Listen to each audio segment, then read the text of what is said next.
they had only started the Virginia Native Plant Society in 1982. And it was started by a friend of mine who had seen the Garden in the Woods up in Massachusetts.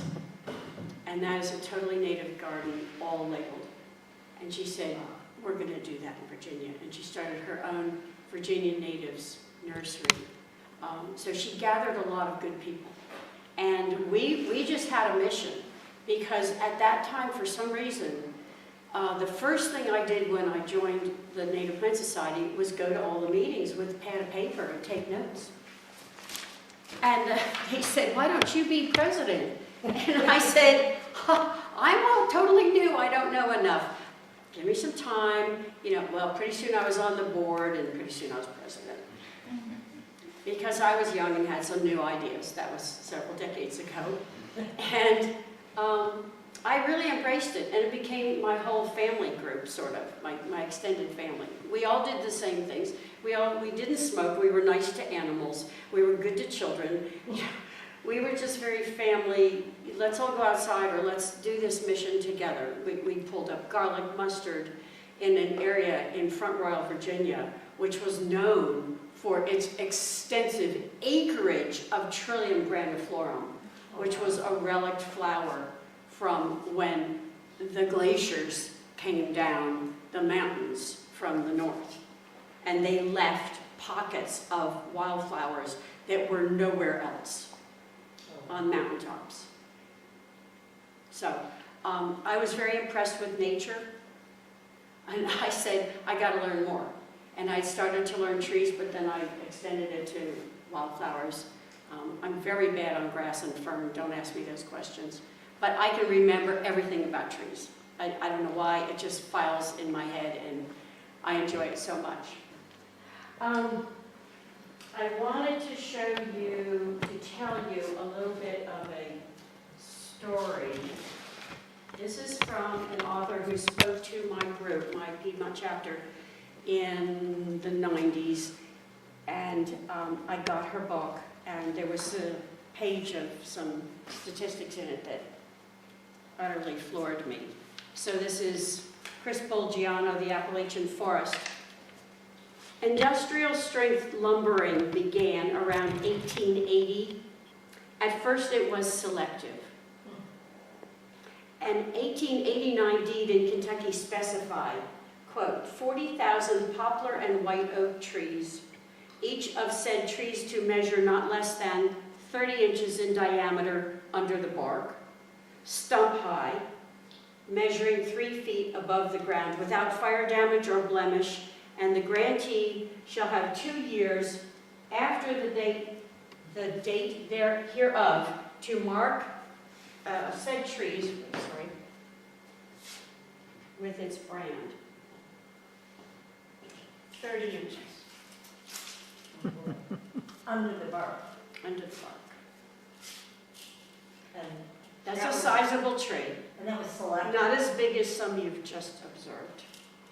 Yes. So the timber cutters were allowed to go into the forest and look for that or larger. By 1895, the usual cutting limit was 24 inches on the stump.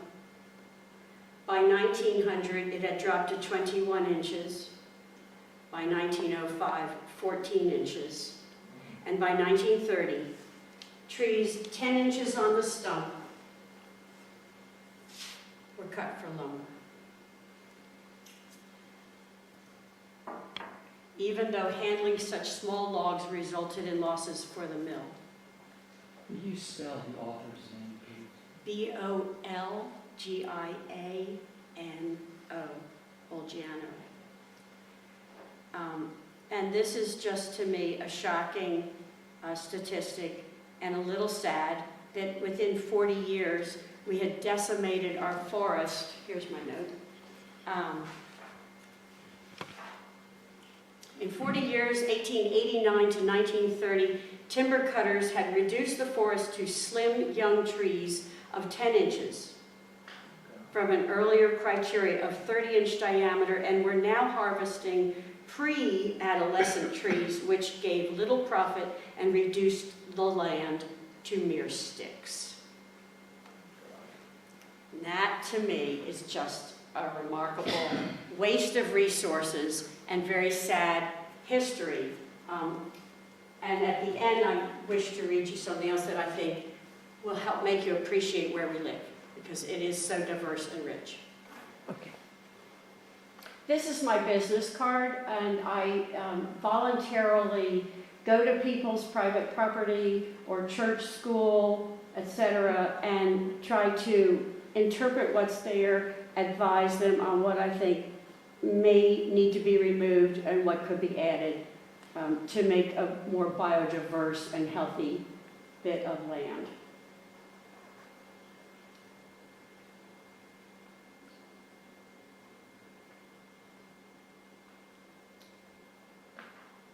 I've been involved with a lot of conservation groups, many chapters of the Native Plant Society in Virginia. I'm in the Georgia Botanical Society, the South Carolina Native Plant Society, West Virginia Native Plant Society, etc. And the Virginia Master Naturalist, is Yes. that a certificate? Because Yes. Kathy is talking about setting one up here at Highlands Biological Station. She was involved with one that they have at Clemson right Very now. good. Is it like the one at Clemson where you take a series of classes? I or- have the notebooks and workbooks from Clemson through Carol Sweet, who lives at Indian Camp Mountain, and she wanted to just get rid of her old books, and so I read through them and kept some, but I know what they covered. It was very comprehensive, Yeah. you know, because it goes to animals and sort of land use, etc. But it's a well worthwhile program. So I did the Master Gardeners in 1995 in Fauquier County, but I embraced it immediately, and I began teaching the tree class for the extension agent. And then when the Master Naturalists came up, everybody in my Native Plant Society on the board all took it at the same time. We were all pals. We had a great time, and we really boosted the whole thing. And then I took tree stewards in Front Royal. Okay.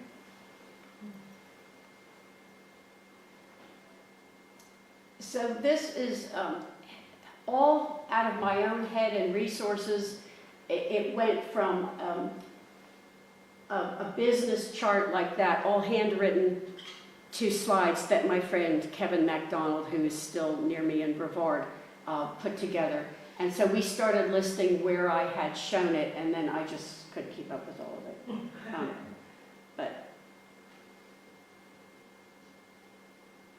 And I do this for free. I teach homeschoolers for free. I give a 12-week winter tree ID class through the Master Gardeners in Transylvania County. It's my 4th year for free.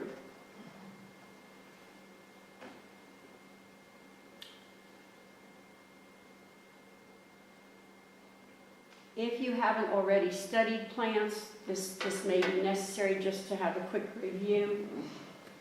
And what I generally do is I'll bring in an herbaceous plant like a pokeweed, which literally has a tall, stout stem but is hollow.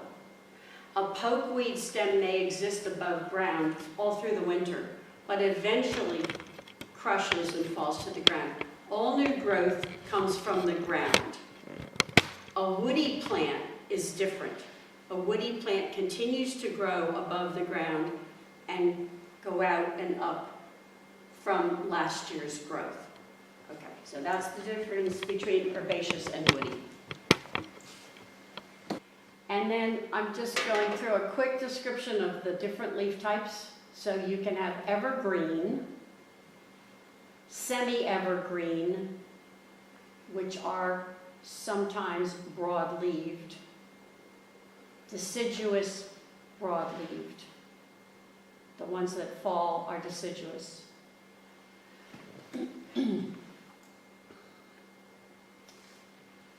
Conifers can be grouped in these needle descriptions. So all the needles are somewhat unique, but there are groups that are similar.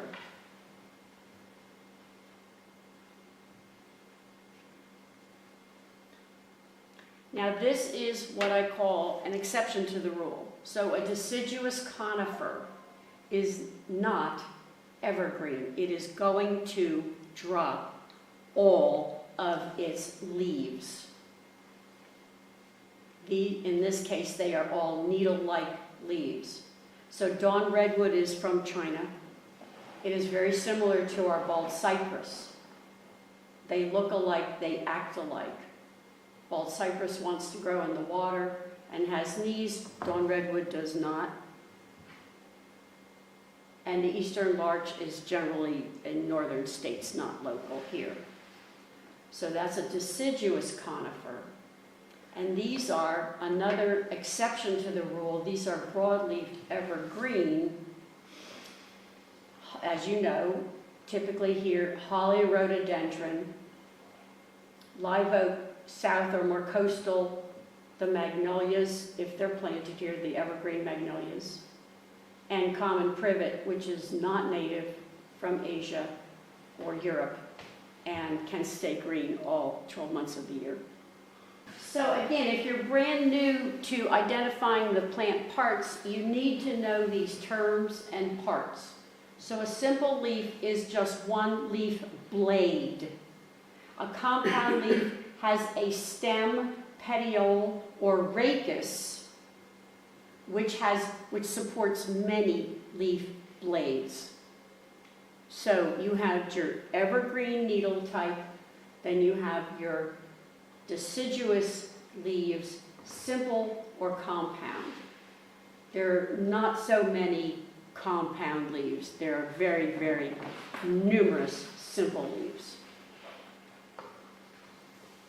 And in the palm compound leaf design, there are two that are similar but different, and pinnately compound means like a feather, like a pinnae, so matching up the sides, and palmately means spreading from one center point, like your palm. So who can name a pinnately compound tree?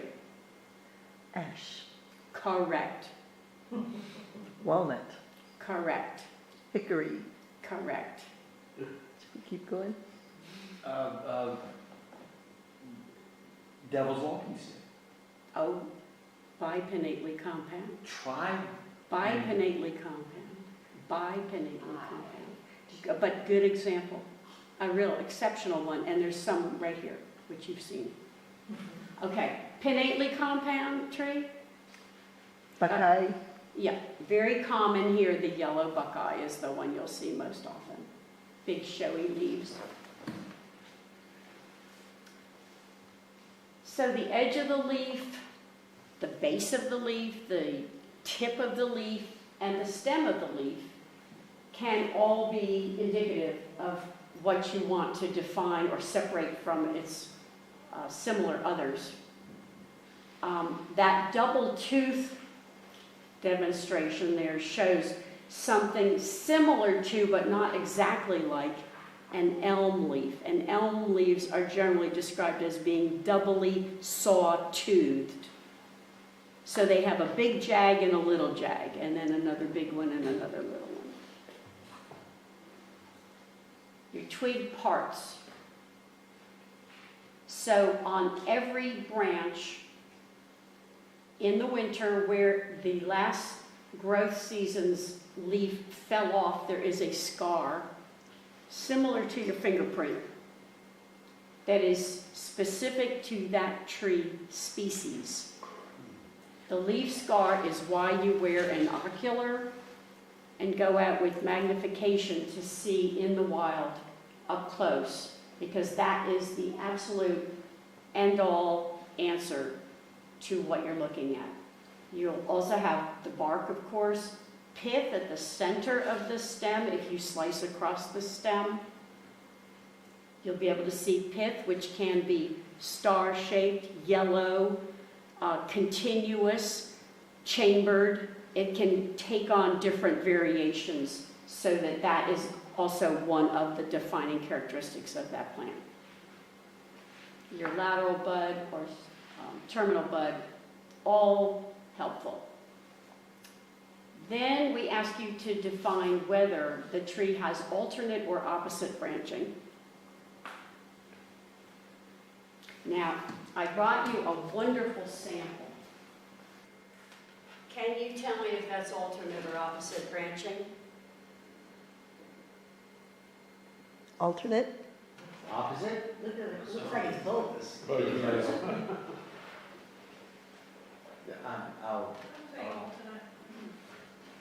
I'll go with alternate. All right, who can tell me what this tree is? It has a unique branch pattern that is easy to remember once you have that image in your head. Black gum? Yes, how do you know? Because its branching pattern is pretty much 90 degrees from the. You got it. There we go. It's a unique and wonderful tree with, again, very definite bark pattern when mature, but a little difficult to eyeball until you know how. Okay. And then your simple or compound leaf, so simple one-leaf blade, compound many-leaf blades.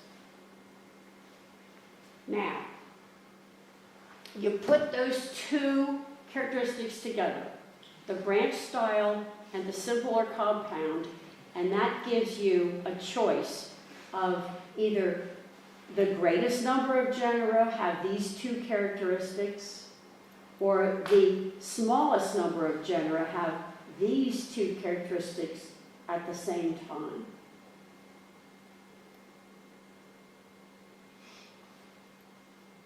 Is this all new information?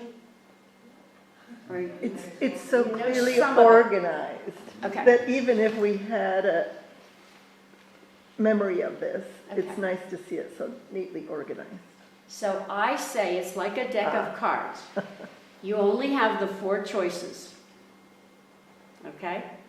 It will be, the trees in this part of the world are going to be either alternate or opposite and either simple or compound. That gives you 1 choice, 2 choices, 3 choices, or 4 choices. And if you can immediately answer both of those correctly, you will have reduced the overall number of potential answers.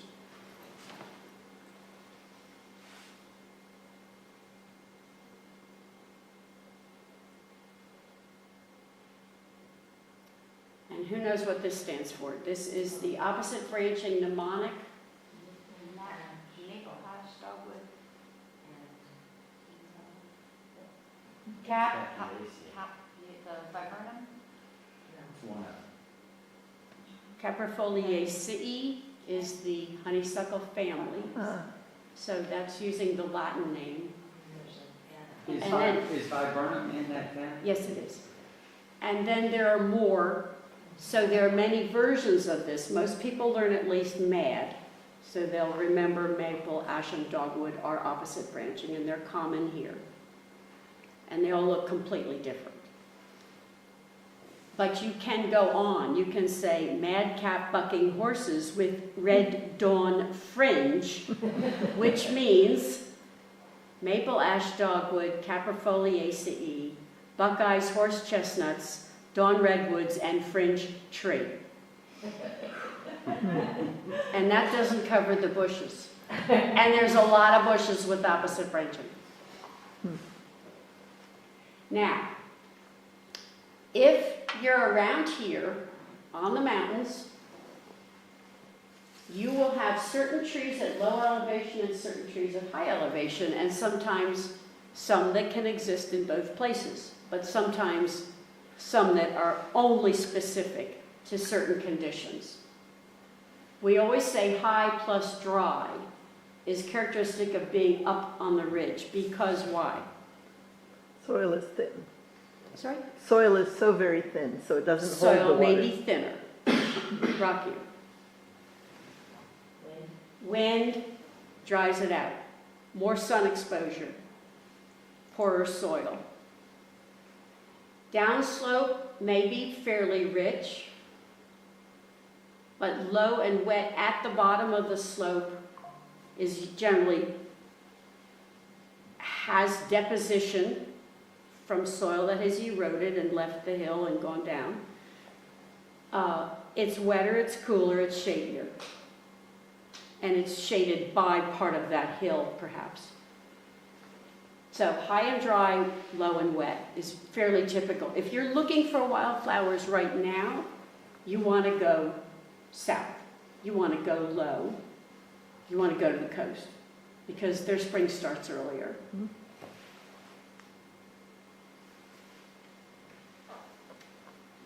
And again, if you're in a natural area, you're probably not going to see a crepe myrtle or privet, hopefully, hasn't escaped. But if you're in a cultivated area, a garden center, something downtown, a park, museum, school, church, it was probably planted. And so you may have exotics. The same tree can take different forms. A white oak, open grown, without light competition, will be broader and lower than the forest grown tree where it had to strive for light among its neighbors. So those are two forms of white oak.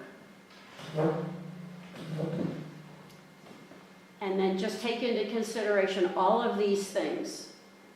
What does the land tell you? Are you on one or another side of a mountain? North and east are tending to be cooler and wetter than south and west because the afternoon light is generally hotter and those exposures dry out more. And they say if you're lost, look for the moss on the north side of the tree and you'll know what direction you may be going. So your elevation, take into consideration the habitat, geology, soil, is it a completely natural area that hasn't suffered any consequences? Or is it man manipulated?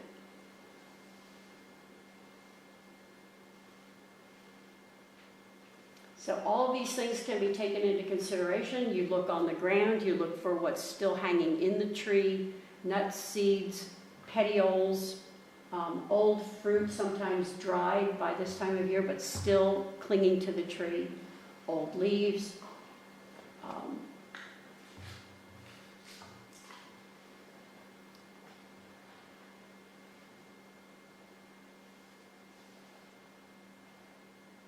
And certain things are dead giveaways. Oops, some things are, let's go back. Okay. Like gypsy moths. Tent caterpillars exist on cherries, generally just about as soon as the leaves start to emerge. The tent caterpillars are right there, indicating that they're cherries. They don't go on other trees. They like sourwood, Oh, they do?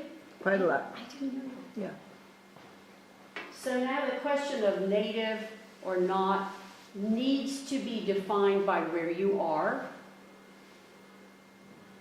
And native to North America is generally too big an area to have much meaning. You have to give it regional specificity. So where we are in the mid-Atlantic states tells you that you are at the southernmost growing conditions of northern adapted plants, the northernmost growing conditions, especially in winter, for southern adapted plants. But you're in a mix, which makes it abundant and rich. So the Smoky Mountains are one of the most biodiverse areas in the country.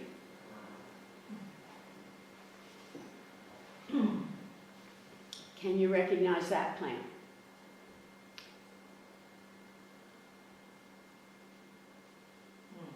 I Bittersweet, know what it is, but the name's gone. Yes, bittersweet. Oriental bittersweet. Yeah. So Celastris orbiculatus, the specific epithet describes the shape of the leaf, orbicular or round. We generally have stopped using the words foreign, alien, exotic.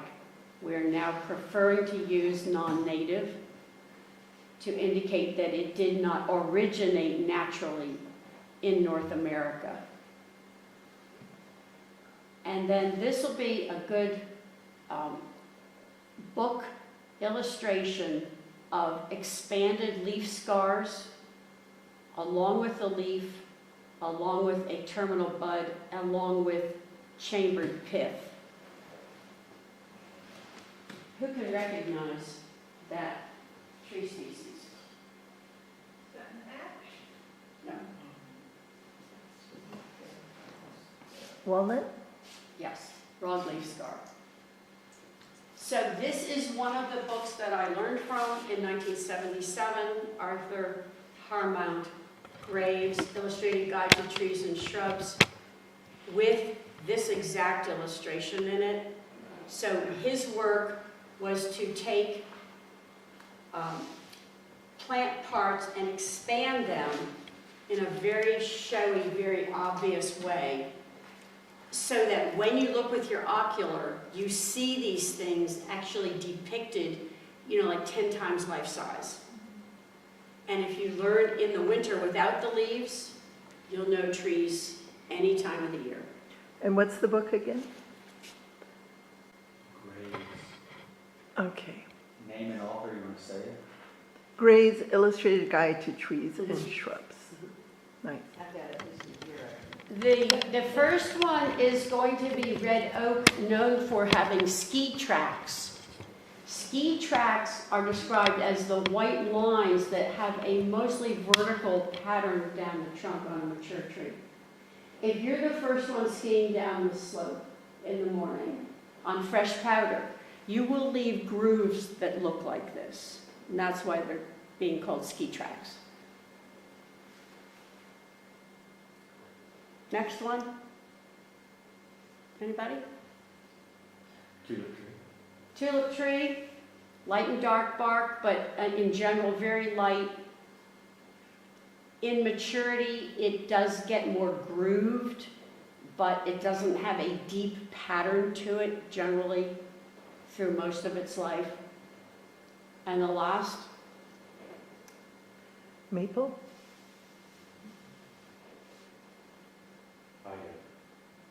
sorry? White. White oak. Okay. So the white oak is very different from red oak. It's very different from other oaks. It has generally a peeling pattern in sheets, almost like lifting paint.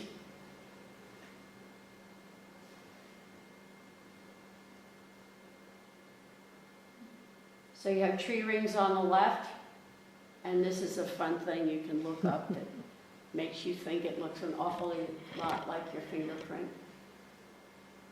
The leaf scar is where last year's leaf fell away from the branch. So in this case, you're looking at one on a thorny branch which has a deep V shape. It still has color to it because I took that picture in the fall. And then this one we saw earlier, this is your black walnut leaf scar. And then this is your yellow buckeye leaf scar with the buckeye to tell you. And opposite branching. And the thorny one is devil's walking stick, Aurelia spinosa. The leaves are so big, they are the largest leaves in North America. Can be 36 inches long, bipinnately compound, which means every side stem has a double set of leaflets. It needs a very strong leaf attachment to the stem, and that's why the scar is large and wraps all the way around the stem. And then I have a handout with these fruit types that give you the technical term for each of the formats of how they are growing and the seed arrangement. And then I filled in the typical plants that you will see that have these type of fruits. So you can take this handout home. 2 pages. That pretty much covers most of what you see around here. And I added this just to demonstrate how hard it is to know all of your oaks, because in North Carolina you may have 30 different species.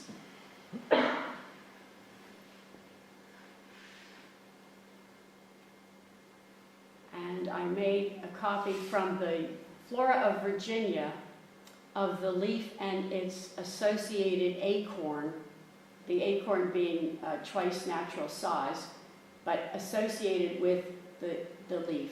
And these are going to be the common species in western North Carolina. And similarly, there are several hickory species common here, and they can be a little tricky. As you can see, the leaves look literally alike. And you cannot always just say, well, the pignut only has 5 leaflets, but the bitternut has 9. Or 11 or whatever. You pretty much have to know the look of the nut and the bark and the leaf scar. But you may come across these two quite often, mockernut and pignut. Mockernut having a very thick hull around the nut. Pignut having a pig's nose on the tip.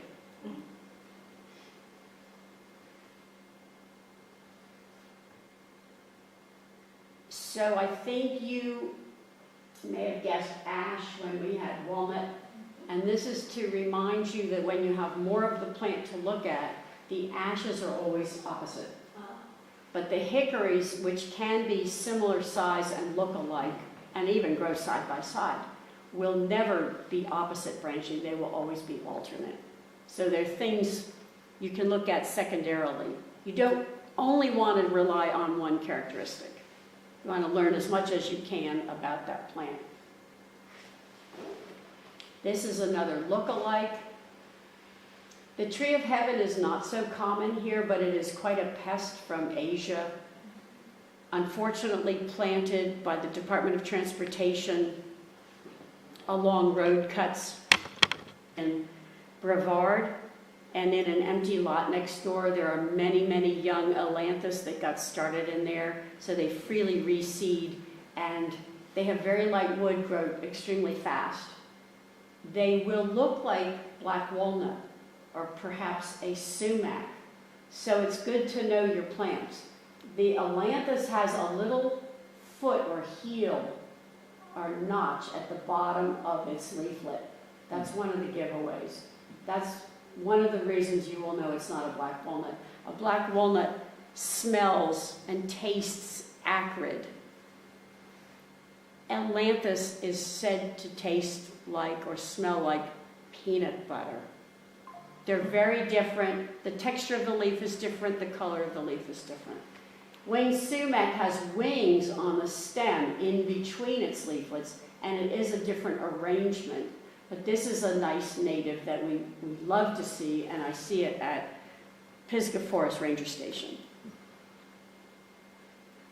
And then some lookalikes. Again, fir looks a bit like a spruce, but if you know that the needles are flat with a soft tip and the cones stand on top of the branch for fir, but the spruce has a square needle which is shown in cross-section, and it is prickly to the touch and the cones hang down, then you are identifying spruce. You can't mistake them if you know these things. And this is a handout I have from Doug Tallamy, who cites the most Lepidoptera species supported by these plant genera. Mostly the woodies, but he has herbaceous as well. But this list is your oaks, willows, black cherry, maple, birch, poplar, blueberry, crab, apple, elm, and alder. If you have no other reason to plant a tree, try to plant one of these if you care about supporting wildlife. And then these are the books that I recommend. I have an assortment of these for sale. The Virginia books are applicable here, and they're $5 a piece. I have this for sale. It's very useful. These are a little more junior. This one is the companion book to this, and I have one used copy for sale.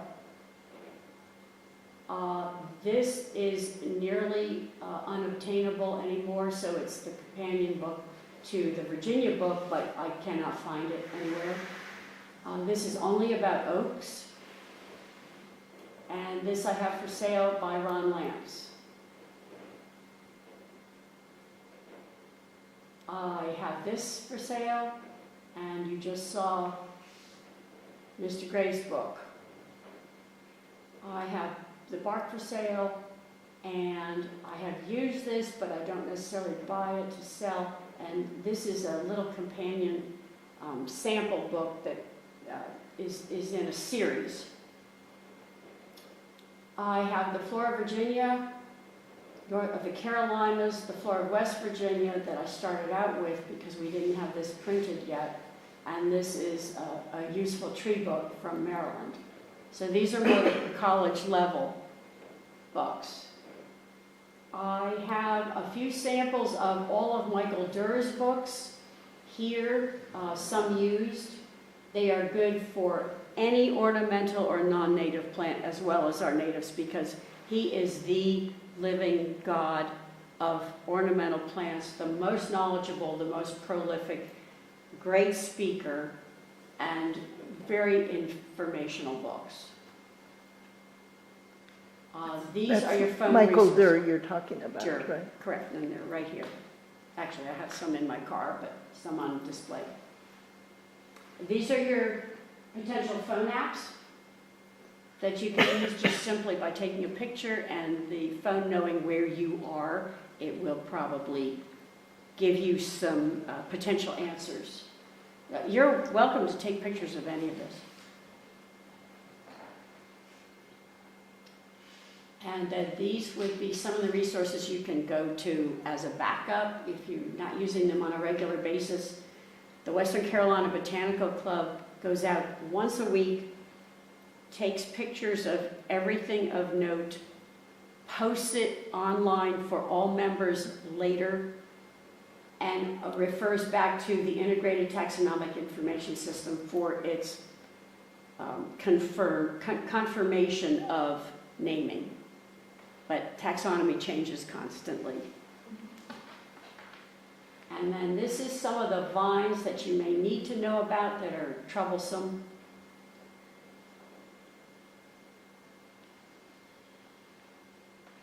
And that's the largest pine in Japan that I went to see. That's one tree. That's one tree. And I have some leaves here. We'll just quickly go through these. And there we are with Ernest, who helped me find a lot of these. And I'm finished.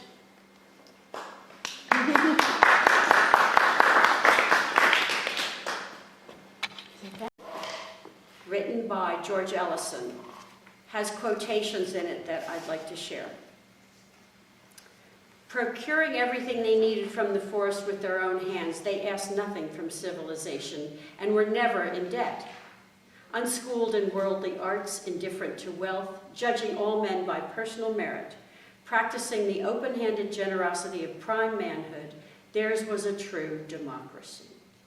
And the wilderness itself reacted upon these men and stamped upon them something of its own openness, naturalness, and simplicity. The man who can enter an unmapped forest is no ordinary mortal, and we underestimate the finer qualities of his soul. Such work can only be done by one who is not only in touch with, but a part of nature, by one who loves the free forest life with a passion more intense than patriotism and stronger than ambition or the greed of wealth. To conquer the wilderness, man must be born anew. He must relearn an art so ancient that it has long since been forgotten by urban society. the art of wildcraft. We are wont to think of the South as a low country with surly climate, yet its mountain chains stretch uninterruptedly southwestward from Virginia to Alabama, 650 miles in an air line. They spread over parts of 8 contiguous states and cover an area somewhat larger than England and Scotland, or about the same as that of the Alps. In short, the greatest mountain system of Eastern America is massed in our Southland. In all of the region north of Virginia and east of the Black Hills of Dakota, there is but one summit, Mount Washington in New Hampshire, that reaches 6,000 feet above sea level, and there are only a dozen others that exceed 5,000 feet. By contrast, south of the Potomac, there are 46 peaks and 41 miles of dividing ridges that rise above 6,000 feet. Wow. Besides 288 mountains and some 300 miles of divide that stand more than 5,000 feet above the sea. In North Carolina alone, the mountains cover 6,000 square miles with an average elevation of 2,700 feet and with 21 peaks that overtop Mount Washington. Now this is by Horace Kephart, 1924. For wild beauty and grandeur, I have seen nothing in Eastern America that equals the Smoky Divide and its outlooks. Over a good part of this range, the primitive forest still stands, and it is the most varied forest in the world today, and he knew Europe. It should be realized that in climbing from a river valley to one of these Smoky Mountain summits, a matter of a few miles, one ascends through different floral zones corresponding to the climatic zones, and so sees as great a variety of wild vegetation as if he made a lowland trip from mid-Georgia to southern Canada. Long ago, when Asa Gray, the botanist of Harvard, was in western North Carolina, he said that in a 31-mile jaunt he identified a greater variety of native forest trees than could be found in crossing Europe from England to Turkey, or going across our continent from Boston to the Rocky Mountain Plateau. If he had come a little farther west into the Smokies, he would have found still more. Ayers and Ash, in their 1905 report on the southern Appalachian forests, cataloged 136 species of native trees and 174 species of wild shrubs, nearly all of which are found in the Great Smoky section. The undergrowth, largely composed of species that cannot survive if the original tree growth is cut off, is so varied that this is one of the richest collecting grounds for botanists in the United States.